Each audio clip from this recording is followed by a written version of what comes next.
বর্তমানে আধুনিক প্রযুক্তির যুগে গ্রাম কিংবা শহর সবখানেই পিঠা পুলির উৎসবে কিছুটা ভাটা পড়েছে। যুগের বিবর্তনে নানা ধরনের বেকারি পণ্য এবং ফাস্টফুডের কারণে পিঠা পুলি বানিয়ে সময় নষ্ট করেন না নারীরা। তবে এখনো পিঠার চাহিদা ব্যাপক রয়েছে। শীত মৌসুম মানেই ভাপা পিঠা। ভাপা পিঠা খেতে ভালোবাসেন সব বয়সী মানুষ। সাদা চালের গুঁড়া দিয়ে তৈরি হয় মজাদার এই ভাপা পিঠা। পাহাড়ে বইছে শীতের আমেজ। শীত মানেই গরম কাপড় পরা আর ধোয়া ওঠা গরম গরম পিঠাপুলির স্বাদ নেওয়া। শীতে নানা স্বাদের পিঠার চাহিদা বেড়েছে পাহাড়ি জনপদে।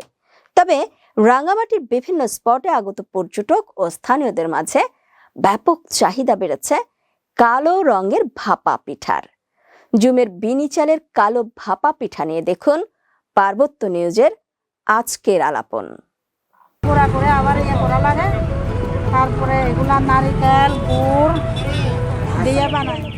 পাহাড় যেমন বৈচিত্র্যময়, তেমনি এখানকার খাবারেও রয়েছে এমন ভিন্নতা যা সারা দেশের মানুষের নজর কাড়ে। বলছি কালো ভাপা পিঠার কথা। তবে পাহাড়িরা এটিকে কালো ভাপা পিঠা বললেও মূলত পিঠাটি দেখতে কিছুটা কফি রঙের মতো। জুমে উৎপাদিত বিনি চাল দিয়ে পাহাড়ি নারীরা এই পিঠা তৈরি করে থাকেন। শীত মৌসুমে পাহাড়ি নারীরা কয়েক বছর ধরে রাঙামাটি শহরের বিভিন্ন স্থানে দোকান বসিয়ে কালো ভাপা পিঠা তৈরি করে বিক্রি করেন। প্রথমে এই পিঠা জনপ্রিয়তা না পেলেও ধীরে ধীরে এর স্বাদ চারিদিকে ছড়িয়ে পড়ে। শীতকালে নির্ধারিত দোকানগুলোতে দাঁড়িয়ে পাহাড়ি বাঙালি সকলেই এ পিঠা ক্রয় করে রসনা বিলাস করেন। বাইরে থেকে আগত পর্যটকরা এ পিঠার সন্ধানে ছুটে আসেন এবং নির্ধারিত জায়গায় গিয়ে এর স্বাদ গ্রহণ করেন। পাহাড়ের জুমে উৎপাদিত বিনি চাল সংগ্রহ করে ধুয়ে পরিষ্কার করে শুকানো হয়। শুকানোর পর মেশিনে গুঁড়া করা হয়।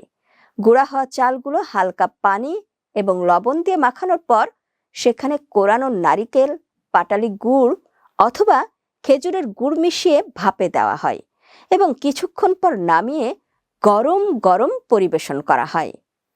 এই পিঠাগুলো কিছুটা আঠালো হলেও অন্যান্য চালের গুঁড়ার পিঠার চেয়ে দ্বিগুণ সুস্বাদু। রাঙামাটি জেলা শহরের স্টেডিয়াম এলাকা এবং আসাম বস্তি কাপ্তাই সংযোগ সড়কে শীতের বিকেলে পাহাড়ি নারীরা কালো ভাপা পিঠা বিক্রি করেন। প্রতিদিন সেখানে অসংখ্য মানুষ ভিড় করেন এবং গরম গরম পিঠা খান। বিকেল থেকে সন্ধ্যা পর্যন্ত পিঠা বিকিকিনি চলে। দোকানগুলোতে সাদা ভাপা পিঠা, চিতই পিঠা সহ নানা ধরনের পিঠা বানানো হয়।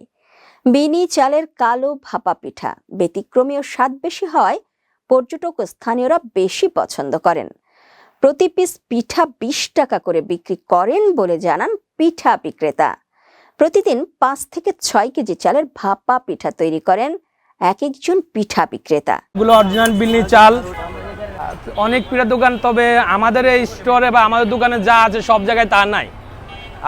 বিশেষ করে আমাদের দোকানে আছে আপনার বিনি চালের ভাপা পিঠা এবং 2 থেকে 3 হাজার টাকার পিঠা বিক্রি হয়। পিঠা বিক্রি করে লাভবান হচ্ছেন তারা। প্রতি বছর শীত এলেই কালো ভাপা পিঠা তৈরি করেন তারা। পাশাপাশি অন্যান্য পিঠাও মিলছে তাদের দোকানে। দিন যতই গড়াচ্ছে স্বাদে গুণে অনন্য এই কালো ভাপা পিঠার গল্প চারিদিকে ছড়িয়ে পড়ছে।